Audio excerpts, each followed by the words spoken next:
আসসালামু আলাইকুম ওয়া রাহমাতুল্লাহি ওয়া বারাকাতুহু। ইন্নাল হামদালিল্লাহ নাহমাদুহু ওয়া নুসাল্লি আলা রাসূলিহিল কারীম, আম্মা বা'দ। আল্লাহ পাকের নিকট লাখ কোটি শুকরিয়া যে মহান আল্লাহ তাআলা আমাদেরকে পবিত্র শুক্রবার জুমার নামাজ আদায় করার জন্য মসজিদে আসার মতো তৌফিক দান করেছেন। এই জন্য মহান আল্লাহর নিকট শুকরিয়া আদায় করি, আলহামদুলিল্লাহ। আজকে পবিত্র জিলহজ মাসের দ্বিতীয় শুক্রবার। আজকে জিলহজ মাসের 14 তারিখ। সামনেই পবিত্র মুহররম মাস। মহান আল্লাহ তাআলা হিজরি সনের 4টি মাসকে সম্মানিত করেছেন: জিলকদ, জিলহজ, মুহররম এবং রজব। সম্মানিত এই 4টি মাসের মধ্যে একটি গুরুত্বপূর্ণ মাস চলে যাচ্ছে। এখন সামনে একটি ফজিলতপূর্ণ মাস আসতেছে, যেটা হলো মুহররম। আমরা সেই মাসের ফজিলত এবং আমল সম্পর্কে কিছু আলোচনা করব ইনশাআল্লাহ। মুহররম মাসের একটি বিশেষ দিনকে আমরা আশুরা বলি। আশুরা অর্থ হচ্ছে 10। এই আশারা অর্থ হচ্ছে 10। এই 10 থেকে এই মুহররম মাসের 10তম তারিখকে বা 10তম দিনকে আশুরা বলা হয়। অনেকেরই মতে এই মাসের 10 তারিখে অনেকগুলো তাৎপর্যপূর্ণ ঘটনা সংঘটিত হয়েছিল। মুসলিম উম্মার জন্য এটি একটি তাৎপর্যময় এবং গুরুত্বপূর্ণ দিন। 680 খ্রিস্টাব্দ মোতাবেক 61 হিজরির এই দিনে অন্যায় এবং ষড়যন্ত্রের বিরুদ্ধে অবস্থান নিয়ে ইসলামের শেষ নবী হযরত মুহাম্মদ সাল্লাল্লাহু আলাইহি সাল্লামের দৌহিত্র হযরত ইমাম হুসাইন রাদিয়াল্লাহু তাআলা আনহুকে ইয়াজিদ বাহিনীর হাতে ফোরাত নদীর তীরে কারবালার প্রান্তরে মর্মান্তিকভাবে শাহাদাত করেন। ইসলামের ইতিহাসে কারবালার এই শোকাবহ ঘটনা যেমন হয়েছিল, এর আগেও এই 10ই মুহররম অনেকগুলো গুরুত্বপূর্ণ ঘটনা ঘটেছিল। এর মধ্যে অন্যতম 1 নাম্বার, এই আশুরার 10 তারিখে আল্লাহ তাআলা আসমান, জমিন, পাহাড়, পর্বত সমস্ত কিছু এই দিনে সৃষ্টি করেন। 2 নাম্বার, আদি মানব হযরত আদম আলাইহিস সালাম এই দিনে পৃথিবীতে আগমন করেন। এই দিনই তার তওবা কবুল হয় এবং এই দিনে তিনি স্ত্রী হযরত হাওয়া আলাইহিস সালামের সঙ্গে আরাফার ময়দানে সাক্ষাৎ লাভ করেন।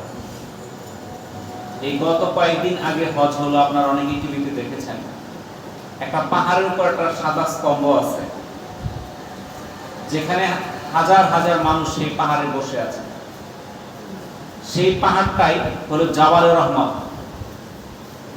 যে স্তম্ভটি যেখানে চিহ্নিত করা, সেই স্থানটি হইতেই হযরত আদম আলাইহিস সালাম এবং হযরত হাওয়া আলাইহিস সালাম সেখানে একত্রিত হয়েছিলেন।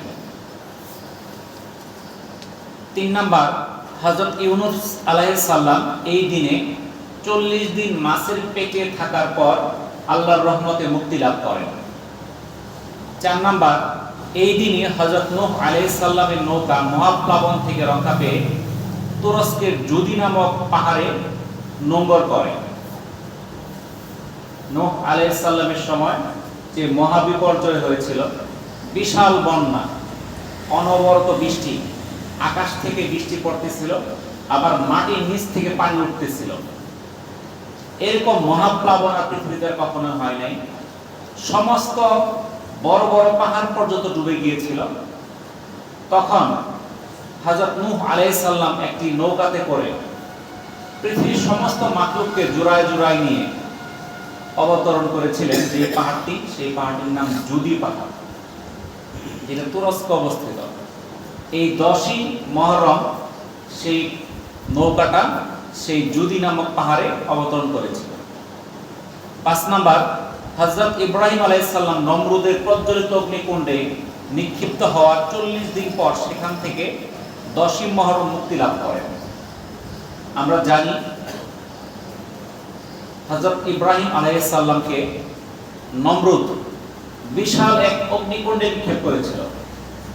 নমরুদ মনে করেছিল যে ইব্রাহিম আলাইহিস সালামকে যদি আগুনে পুড়াইয়া মেরে ফেলা যায় তাহলে এই পৃথিবী থেকে ইসলাম বিলুপ্ত হয়ে যাবে, এটা মনে করছিল। কিন্তু আল্লাহ তাআলার অশেষ মেহেরবানি, ইব্রাহিম আলাইহিস সালামকে যখন সেই অগ্নিকুণ্ডে নিক্ষেপ করা হয়, তখন সেই বিশাল আগুন হযরত ইব্রাহিম আলাইহিস সালামের দেহটা লোমকে স্পর্শ করতে পারে নাই। এবং সেই পরিবেশটা এত সুন্দর ছিল, না উষ্ণ না গরম।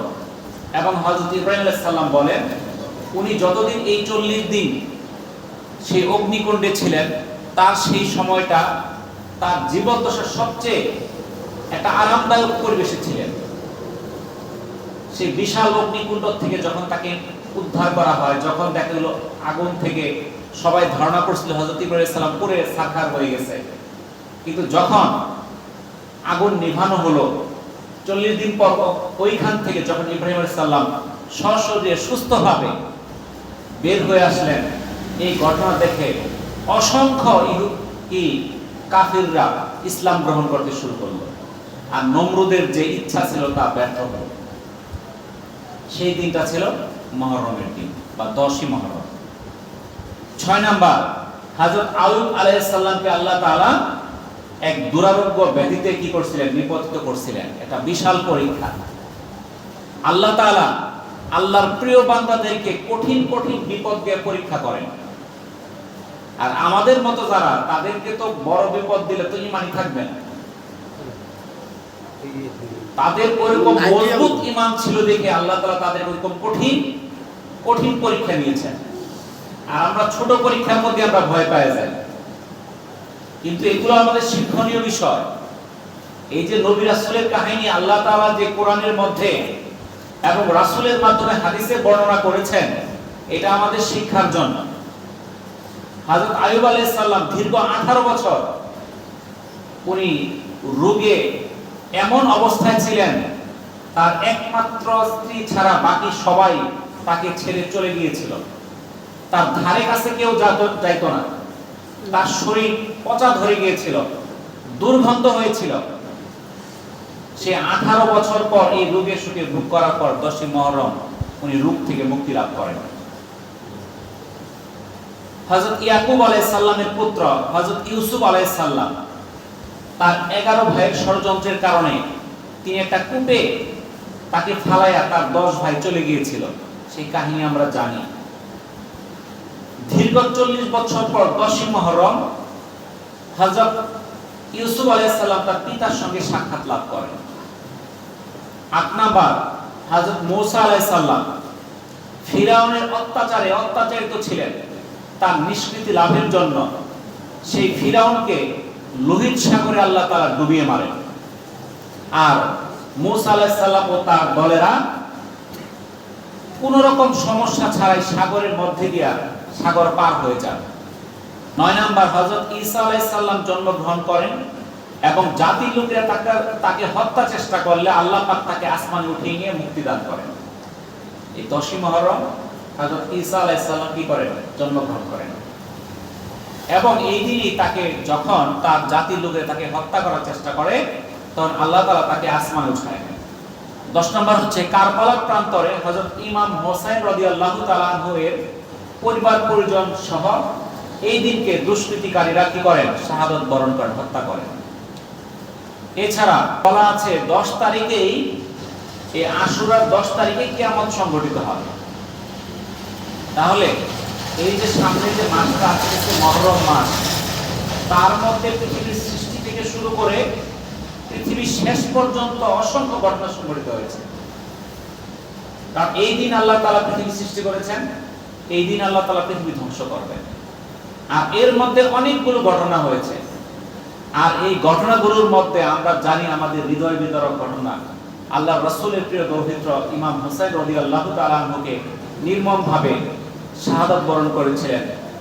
যাদের কিছু মুনাফিক যারা ইসলামের নামধারী ছিল, কিন্তু তারা তাকে নির্মমভাবে হত্যা করতেন। কিন্তু এর মানে ইসলাম ধ্বংস হয়ে যায় নাই, ইসলাম পরাজিত হয় নাই, ইসলামের বিজয় হয়েছে। ইসলাম প্রমাণ করেছে ইসলাম অবৈধ এবং অনৈতিক কোন কর্মকাণ্ডকে সমর্থন করে না। ইসলাম একটা আপসহীন ধর্ম। এখানে ত্যাগের একটা শিক্ষা দিয়ে গেছেন হযরত হুসাইন রাদিয়াল্লাহু তাআলা। তার জীবনকে বিলিয়ে দিয়েছেন মানব জাতির জন্য। তিনি অন্যায় এবং অবিচার দূর করার জন্যই কি করছেন, তার জীবনকে উৎসর্গ করেছেন। তো এই যে সামনে 10ই মুহররম এই ঘটনাগুলো হয়েছিল, এটার প্রেক্ষিতে আমাদের করণীয় কি আছে এটা আমাদের জানা দরকার। হযরত আব্দুল্লাহ ইবনে আব্বাস রাদিয়াল্লাহু তাআলা আনহু থেকে বর্ণিত, তিনি বলেন রাসূলুল্লাহ সাল্লাল্লাহু আলাইহি সাল্লাম আশুরা ও রমজানের রোজা সম্পর্কে যেরূপ গুরুত্ব প্রদান করতেন, অন্য কোন রোজা সম্পর্কে সেরূপ গুরুত্ব আরোপ করতেন না। এটা সহিহ বুখারীর প্রথম খণ্ডের 218 নম্বর হাদিস। তাহলে আল্লাহ রাসূল রমজান মাসের রোজা আর এই আশুরা রোজা সম্পর্কে যতটুকু গুরুত্ব দিতেন, অন্য রোজা সম্পর্কে এত গুরুত্ব দিতেন না। অন্য এক হাদিসে নবী করিম সাল্লাল্লাহু আলাইহি সাল্লাম বলেছেন, আশুরা রোজার ব্যাপারে আমি আশাবাদী, আল্লাহ তাআলা এই ওসিলার অতীতের 1 বছর গুনাহ ক্ষমা করে দিবেন। এটা মুসনাদ আহমদ এবং তিরমিজির একটা হাদিস। অর্থাৎ আশুরার দিন যে ব্যক্তি রোজা রাখবে, আল্লাহ তাআলা এর ওসিলায় তার 1 বছরের গুনাহ মাফ করে দিবেন। কত সহজ একটা আমল। কারবালার যে মর্মান্তিক ঘটনা হয়েছিল, এইটা একটা পৃথিবীর ইতিহাসে একটা মর্মান্তিক ঘটনা। আশুরার ইতিহাস উল্লেখযোগ্য এবং এই দিন হযরত মূসা আলাইহিস সালাম ফিরাউনের অত্যাচার থেকে নিষ্কৃতি পেয়েছিলেন। আল্লাহ তাআলা সেই দিন চিরকালের জন্য এই লোহিত সাগরে যে ভ্রান্ত খোদা দাবিদার ছিল ফেরাউন এবং তার বাহিনী, তাকে তাদের প্রত্যেককে কি করেন, এই সমুদ্রে ডুবিয়ে নির্মমভাবে হত্যা করেন। এই ঘটনা সম্পর্কে ইমাম বুখারী রাহিমাহুল্লাহ হযরত ইবনে আব্বাস রাদিয়াল্লাহু তাআলা আনহু থেকে বর্ণনা করেন, মহানবী সাল্লাল্লাহু আলাইহি সাল্লাম হিজরত করে মদিনায় পৌঁছে মদিনার ইহুদিদের আশুরার দিনে রোজা পালন করতে দেখলেন। এই হাদিসটা কি বর্ণিত হইতেছে, আল্লাহ রাসূল যখন হিজরত করে মদিনায় পৌঁছালেন, দেখলেন যে মদিনায় যারা ইহুদি ছিল তারা আশুরার দিন রোজা পালন করতেছে। রাসূলুল্লাহ সাল্লাল্লাহু আলাইহি সাল্লাম জিজ্ঞাসা করলেন, এই দিনে কি ঘটেছে যে তোমরা এই রোজা পালন করো? তারা বলল, এই দিনটি অনেক বড় দিন। এই দিনে আল্লাহ তাআলা মূসা আলাইহিস সালাম এবং তার সঙ্গীদেরকে ফিরাউনের থেকে মুক্ত করেছিলেন এবং ফিরাউন এবং তার বাহিনীকে পানিতে ডুবিয়ে মেরেছিলেন। এর শুকরিয়া স্বরূপ আমরা কি করি? এই শুকরিয়া স্বরূপ হযরত মূসা আলাইহিস সালাম রোজা রাখতেন, তাই আমরাও রোজা রাখি। এটা কারা বলল? ইহুদিরা বলল। ইহুদিদের জবাব শুনে রাসূল করিম সাল্লাল্লাহু আলাইহি সাল্লাম বলেন, মূসা আলাইহিস সালামের কৃতজ্ঞতার অনুসরণে আমরা তোমাদের চেয়ে বেশি যত্নশীল হওয়ার অধিকারী। অতঃপর তিনি নিজেও আশুরা রোজা রাখেন এবং মুসলমানদের তা পালন করতে নির্দেশ দিতে থাকেন। এটা সহিহ বুখারীর 3397 এবং সহিহ মুসলিমের 1139 নম্বর হাদিস। অর্থাৎ মূসা আলাইহিস সালামকে ইহুদিরা যেভাবে মানে, আমরা তার চেয়ে অধিক মানি। কারণ মূসা আলাইহিস সালামের কিছু দিনকে তারা মানতো, কিছু ছাড়তো। তারা কিছু নিজেরা মন গড়াভাবে পরিবর্তন করে নিত, কিন্তু আমরা কোনো মন গড়াভাবে পরিবর্তন করি না। আল্লাহ তাআলা মূসা আলাইহিস সালামকে যেভাবে যেই বার্তা নিয়ে দুনিয়াতে পাঠাইছিলেন, সকল কিছুর উপর আমরা বিশ্বাস করি এবং তার মধ্যে আমরা কোনো পরিবর্তন বিকৃতি ঘটাই না। এই জন্য আল্লাহ রাসূল বলেন যে ওই ইহুদিদের চেয়ে আমরা মুসলমান ওই মূসা আলাইহিস সালামের কৃতজ্ঞতার ব্যাপারে অধিক যত্নশীল। আবু হুরায়রা রাদিয়াল্লাহু তাআলা আনহু থেকে বর্ণিত, রাসূলুল্লাহ সাল্লাল্লাহু আলাইহি সাল্লাম বলেন, রমজান মাসের রোজার পর সর্বোত্তম রোজা হলো মুহররম মাসের আশুরা রোজা। আবু কাতাদা রাদিয়াল্লাহু তাআলা আনহু থেকে বর্ণিত, রাসূলুল্লাহ সাল্লাল্লাহু আলাইহি সাল্লামকে আশুরা রোজার ফজিলত সম্পর্কে জিজ্ঞাসা করা হয়েছিল। তিনি বলেন, এই রোজা বিগত বছরের গুনাহকে মাফ করে দেয়, মুছে দেয়। এটা সহিহ মুসলিমের 1162 নম্বর হাদিস। মুসলিম শরীফে ইবনে আব্বাস রাদিয়াল্লাহু তাআলা আনহু থেকে বর্ণিত, মহানবী সাল্লাল্লাহু আলাইহি সাল্লাম যখন আশুরা রোজা রাখেন এবং অন্যদেরকেও রোজা রাখার নির্দেশ প্রদান করেন, তখন সাহাবীরা অবাক হয়ে বলল, হে আল্লাহর রাসূল, বিধর্মীরা তো এই দিনটিকে বড় দিন মনে করে, এই দিনে তারাও রোজা পালন করে। আমরা যদি এই দিনে রোজা রাখি, তাহলে তো তাদের সঙ্গে সামঞ্জস্যপূর্ণ হয়ে যায়। তাদের প্রশ্নের জবাবে রাসূলুল্লাহ সাল্লাল্লাহু আলাইহি সাল্লাম বলেন, তারা যেহেতু এই দিন রোজা রাখে, আগত বছর 10 তারিখের সঙ্গে 9 তারিখ মিলিয়ে দুই দিন রোজা পালন করব ইনশাআল্লাহ। এটা সহিহ মুসলিমের 1134 নম্বর হাদিস। তাহলে আল্লাহ রাসূল যখন বললেন যে আমরা আশুরার দিন রোজা রাখবো, তখন সাহাবীরা বলল যে এই দিন তো অমুসলিম অর্থাৎ ইহুদিরাও কি করে, এই দিন রোজা রাখে, তো সেটা তো তাদের সঙ্গে সাদৃশ্য হয়ে গেল। তখন আল্লাহ রাসূল বললেন যদি আমরা আগামী বছর জীবিত থাকি তাহলে 10 তারিখের সঙ্গে 9 তারিখও রোজা রাখবো। অন্য বর্ণনায় রাসূলুল্লাহ সাল্লাল্লাহু আলাইহি সাল্লাম ইরশাদ করেন, তোমরা আশুরার দিনে রোজা রাখো, তবে এই ক্ষেত্রে ইহুদিদের সঙ্গে মিল না হওয়ার জন্য 10 তারিখের আগের দিন অথবা পরের দিন আরো একটি রোজা রেখো। এটা মুসনাদে আহমদের 2154 নম্বর হাদিস। তাহলে সামনে যে মুহররম মাসটা আসতেছে সেখানে আমাদের 10 তারিখ রোজা রাখতে হবে, তার সঙ্গে হয়তো 9 অথবা 11 আগের দিন অথবা পরের দিন। তবে আমরা খেয়াল রাখবো, আমরা রোজা রাখবো 9 এবং 10। 11 চিন্তাটা পরে করব। আমরা কোন দিন রোজা রাখবো? মুহররম মাসের 9 এবং 10। যদি কোনোবার 9 তারিখ রাখতে না পারি তাহলে 11 তারিখের সুযোগ আছে। আর যদি চিন্তা করি 10 11 রাখবো, কোনো কারণে 11 রাখতে পারলাম না, মিস হয়ে গেল। এই জন্য আমি আগে রেখে ফেলবো 9 এবং 10। এই দুইটা দিন যদি আমরা রোজা রাখি তার বিনিময়ে আল্লাহ তাআলা তার পিছনের এক বছর গুনাহগুলো আল্লাহ তাআলা মাফ করে দিবেন। কত সহজ আমল। তো এই যে মুহররম মাস আসতেছে, আপনারা দেখবেন যে আজকে জিলহজ মাসের 14 তারিখ, আর 14-15 দিন আছে, এরপরে মুহররম শুরু হয়ে যাবে। আমাদের এলাকায় কিংবা আমাদের আশেপাশে অনেক এলাকায় মুহররম মাস আসলে বিশেষ কিছু কাজ শুরু হয়ে যায়। এখন আমরা কোনটা করব এটা জানার দরকার আছে। কারণ যে আমাদের যখন যে মাসগুলো আসে আগের থেকে আলোচনা করা দরকার, আর নয়তো দেখা গেল যে একদিন 2 দিন আগে আলোচনা করলে তখন আসল কাজ শেষই হয়ে যায়। এই জন্য মুহররম মাস আসার 2 সপ্তাহ আগে আমরা আলোচনা করতেছি। মুহররম মাস আসলে আমাদের কি কি করণীয় আছে। এই 1 নাম্বার হচ্ছে ঈমানি চেতনা উদ্বুদ্ধ হওয়া, ঈমানকে মজবুত করা।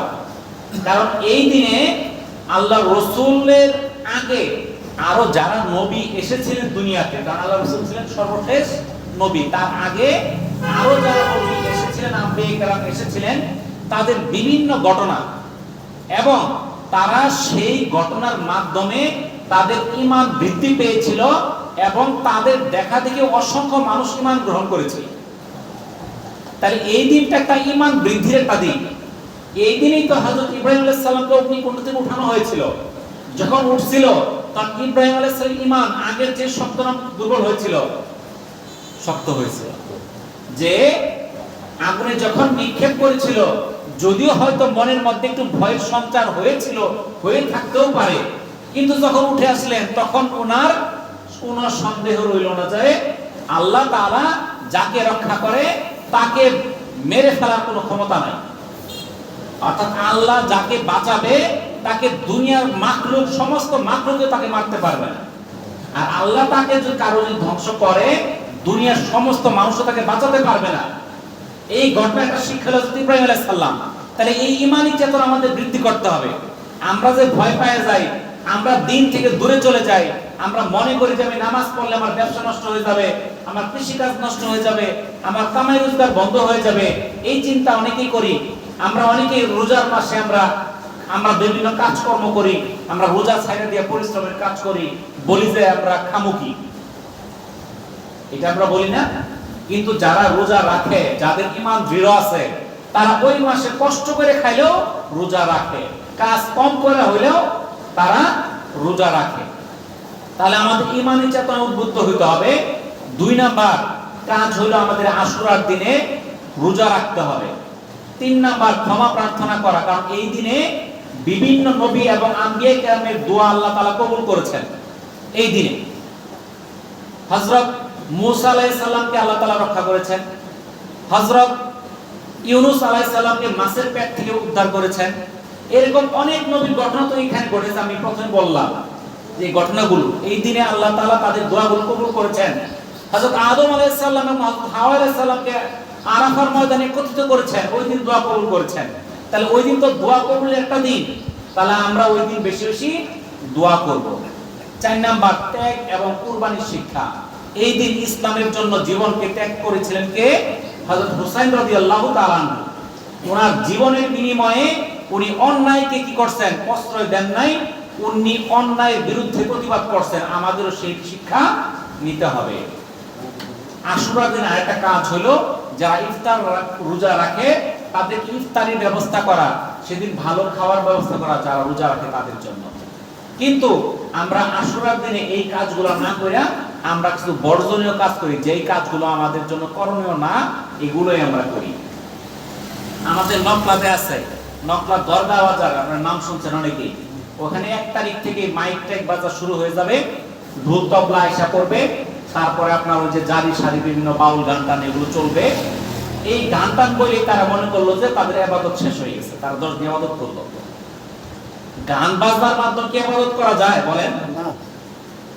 তারা সেই 10 মুহররম সারা রাত তার গান করবে, বাউল গান, আর তারা সিন্নি খাবে। তারা মনে করবে দুনিয়ার সকল নেক কাজ করে ফেলছে। এই কাজ কি কোন নবী কিংবা সাহাবী কিংবা তাবেঈ কিংবা কোন নেককার বান্দা করছে কিনা? না। তাহলে সেটা আমরা কেন করব? সেই দিনগুলোতে আল্লাহর রাসূল কি নির্দেশ দিবেন, কিংবা আল্লাহর রাসূলের সাহাবীরা কি করছেন, তাবেঈরা কি করছেন, তাবেঈরা কি করছেন, সেগুলো আমাদের দেখতে হবে। সেই দিন অনেকেই দেখা যায় কাল্পনিক কবর বানায়। হযরত হুসাইন রাদিয়াল্লাহু তাআলার কবর বানায় তারা মিছিল করে, ঢাকাতে করে। ময়মনসিংহে একটা দল আছে শিয়াদের, তারা এরকম করে। এগুলো করা যাবে না। তাজিয়া মিছিল করা, এগুলো করা যাবে না। অনেকে তাজিয়ার সামনে দাঁড়ায় দাঁড়ায় তাকে কি করে? সম্মান প্রদর্শন করে, হাত জোড় করে করে। সেটা তো আসলে বানানো একটা জিনিস। বানানো জিনিসকে সম্মান প্রদর্শন করা ইসলামে বৈধতা নাই।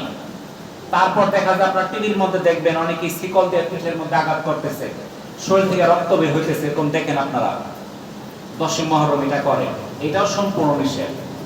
এই দিন সুখে মাতম করে, গড়াগড়ি পারে, বুকে থাপড়ায়, দেখবেন মিছিল করতেছে বুকে থাপড়াইতেছে, এরকম দেখবেন আপনি। ইরানেও করে, কিন্তু এটা করা সম্পূর্ণ হারাম। কেন হারাম? সহিহ বুখারীতে উম্মে হাবিবা রাদিয়াল্লাহু তাআলা আনহা থেকে বর্ণিত, তিনি বলেন, আমি রাসূলুল্লাহ সাল্লাল্লাহু আলাইহি সাল্লামকে বলতে শুনেছি যে আল্লাহ ও পরকালে বিশ্বাসী কোন নারীর জন্য তার স্বামী ব্যতীত অন্য কারো মৃত্যুতে 3 দিনের বেশি হিদাত অর্থাৎ সুখ করা বৈধ নয়, আর স্বামীর মৃত্যুতে 4 মাস 10 দিন হিদাত পালন করবে। এটা সহিহ বুখারীর 2য় খণ্ডের 68 নম্বর হাদিস। এই হাদিস থেকে আমরা জানলাম শুধু স্ত্রী লোকেরা তার স্বামীর মৃত্যুর কারণে 4 মাস 10 দিন শোক প্রকাশ করতে পারবে, আর স্ত্রী ছাড়া পুরুষ মানুষ যারা, তাদের জন্য 3 দিনের বেশি শোক পালন করা জায়েজ নাই। আল্লাহ রাসূল যেদিন ইন্তেকাল করছে ওই দিনকে আমরা গড়াগড়ি পারি, ওই দিনকে আমরা বুক চাপড়াই, ওই দিনকে আমরা শরীরের থেকে রক্ত বের করি।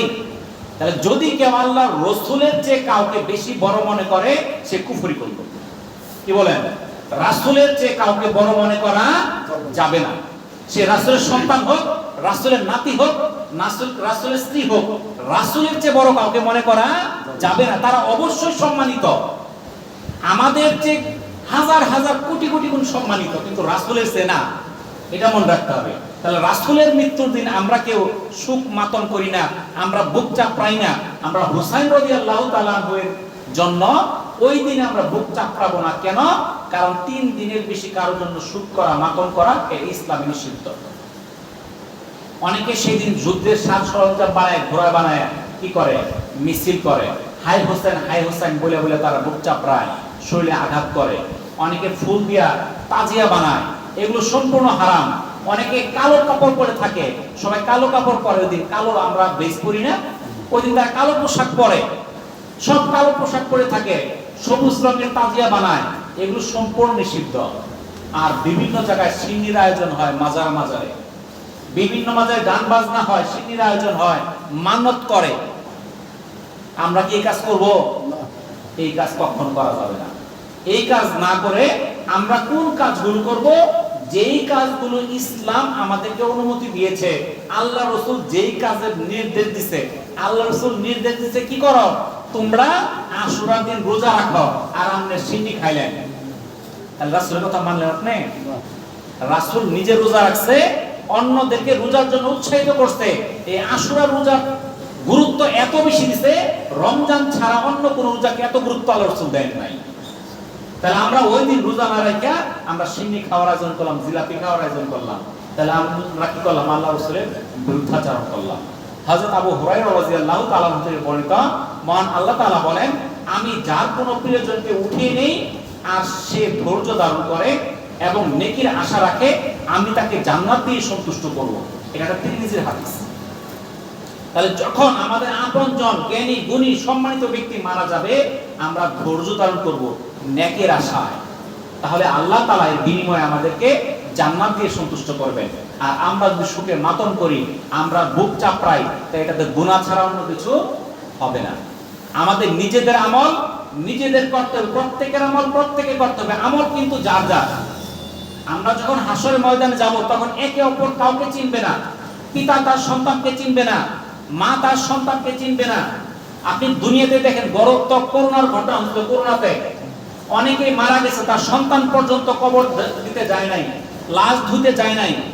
এরকম ঘটনা দেখছেন না? দুনিয়াতেই তো পিতা মাতার পরিচয় ভুলে গেছিল। ইদানি এক ঘটনা ঘটছে, ছাগল কাহিনী শুনছেন তো? এই ছাগলের কাহিনীতে বাপে বলতেছে, আমি তার পুত্রকে বলতেছে, তাকে আমি চিনিই না। এক ছাগলের ঘটনা বুঝতেছেন? দুনিয়ার মতো উদাহরণ যে হাসরের ময়দানে কত বড় বিপদ হবে, তখন কি করে সে মানুষকে চিনবে? তার ভাইকে, বোনকে, বন্ধুকে বিপদের সময় কেউ কাউকে চিনে না। তো ইনশাআল্লাহ আমরা যে আলোচনাগুলো করলাম, আল্লাহ তাআলা এই আলোচনাগুলোর উপর আমাদেরকে আমল করার তৌফিক দান করুন। আমিন। ওয়া আখিরু দাওয়ানা আলহামদুলিল্লাহি রাব্বিল আলামিন। আসসালামু আলাইকুম ওয়া রাহমাতুল্লাহি ওয়া বারাকাতুহু।